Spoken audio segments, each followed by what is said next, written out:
Bonjour, je m'appelle Andrew McInerney et je suis le directeur artistique du Studio de musique ancienne de Montréal. Cette saison, nos airs vous transportent vers des trésors de la musique ancienne. Laissez-vous émerveiller par ces œuvres magnifiques qui ont traversé le temps. Je suis Guylaine Vaillancourt, professeure en musicothérapie à l'Université Concordia. Et aujourd'hui, je voudrais vous parler des bienfaits de la musique et comment moi je l'utilise dans mon travail en musicothérapie. Personnellement, j'ai travaillé en soins palliatifs, en oncologie et en santé mentale. Et c'est avec ces personnes-là que je travaillais, que je regardais quelle musique est le plus apte à les aider, quelle que soit la période où ils sont dans leur vie. Donc, la recherche démontre que oui, la musique peut avoir des effets au niveau physique quand on travaille, par exemple, pour rétablir, réadapter des personnes qui ont eu des pertes physiques. Évidemment, la recherche aussi regarde beaucoup les effets psychologiques de la musique. Il y a de la recherche qui se fait sur le cerveau avec la musique et les émotions, par exemple au laboratoire Brahms de l'Université de Montréal, où on se rend compte que finalement, la musique, c'est un peu comme une récompense. Il y a une anticipation quand il y a de la musique. Puis là, je pense au concert, on anticipe qu'on va aller écouter une musique qu'on apprécie.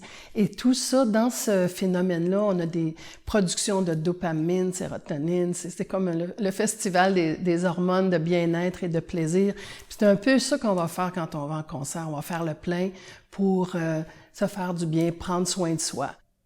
Si je regarde personnellement, moi, la musique des Miserere, c'est vraiment une musique pour moi qui est extrêmement riche.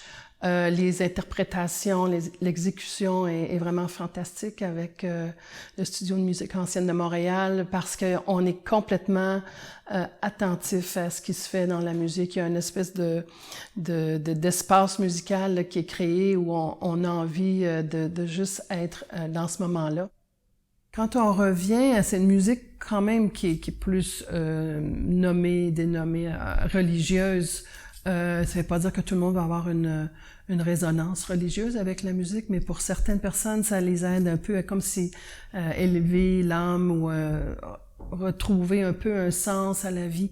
Et c'est les musiques qui ont un potentiel pour ça aussi. Finalement, c'est quand même réjouissant de pouvoir retourner au concert. Et je pense qu'on a vraiment beaucoup manqué d'avoir de la musique en direct. Alors, je vous souhaite un bon concert. Je crois que ça va être fantastique d'entendre cette musique. Bonjour, je suis Marie Magistri, soprano, et je chante pour le Studio de musique ancienne depuis plus de 15 ans. Le prochain concert présentera 4 Miserere de différentes époques. Ce que je trouve intéressant de ce programme-là, c'est que ça présente 4 œuvres vraiment contrastées. Donc, on a évidemment le fameux Miserere d'Allegri que tout le monde connaît pour sa note suraiguë, qui est chantée par la soprano 1.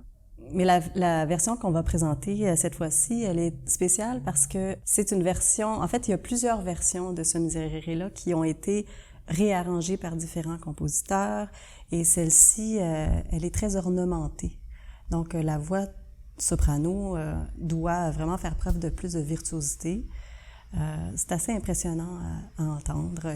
Et on a aussi un Miserere de Charpentier, Marc-Antoine Charpentier, qui est complètement différent. Là, on est vraiment dans le baroque français et les chanteurs sont accompagnés d'un orchestre très coloré, avec différents instruments, qui a des textures somptueuses à cause de l'instrumentation et qui laisse place vraiment à l'interprétation des solistes et du chœur, évidemment. Et on a plusieurs solos, des duos, des trios, des ensembles qui rendent l'œuvre vraiment très contrastante et colorée. Et le Josquin aussi, qui est une œuvre pas si connue, mais donc Josquin est un compositeur de la Renaissance et son Miserere est vraiment magnifique. Il y a des moments vraiment poignants dans les lignes vocales. Et puis, c'est une œuvre transparente, mais vraiment très émouvante.